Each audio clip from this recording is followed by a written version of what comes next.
ating ibinabahagi ang kapayapaan sa isa't isa.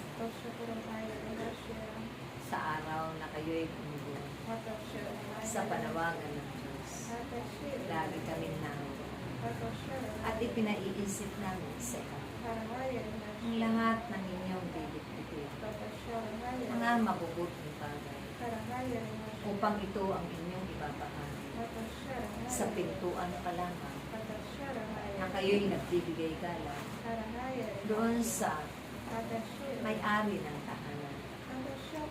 Tunay na kapayapaan ang siyang ibabahagi ninyo.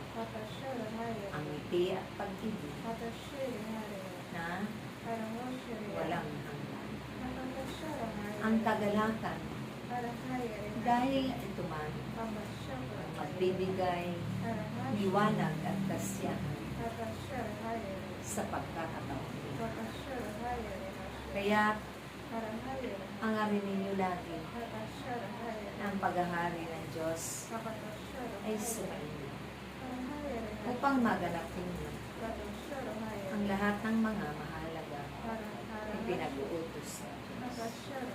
Gagampanan ninyo ang inyong mga tungkulin na wala kayong mga pasubali, walang pag-aalinlangan, walang takot at pangamba. Ito'y inyong tutuparin ng buong kababaan ng kalooban. Kasabay mo ay ang aking pangunan upang kayo man ay hindi malinlang at maligaw ng landasin inyong patutungan. Kaya't napakabuti ng Diyos sa kanyang dakila mga hangarin para sa kanyang mga ligtas sa sanglibutan.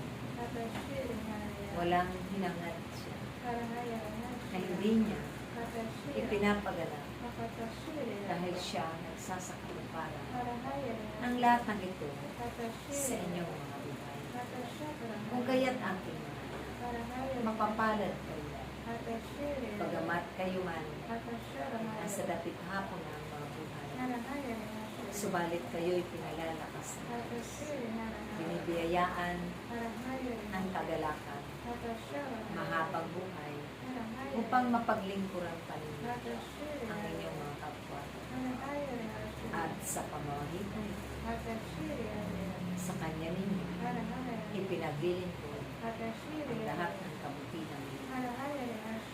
Kaya't aking mga anak, laging humingi ng paggabay upang hindi kayo malito. Hindi kayo umasa sa mga walang kabulahang bagay sa sanglibutan ito, kundi sa Diyos lamang. Dahil ito ang magtuturo ng tamang daan patungo doon sa inyong nararapat lapingin ang buhay na walang hanggan. Dahil ang buhay niyo dito ay pansamantala lamang.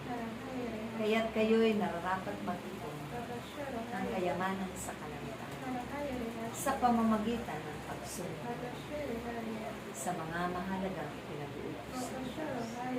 Kaya't ganapin niyo ito na walang sakit, walang itinatanggi, maging kanino man ay ipaglingkod niyo ang buong puso at ialay ang inyong mga sakit upang masigit na maparangalan ang Diyos magpakailan. Sa ngalan ng Ama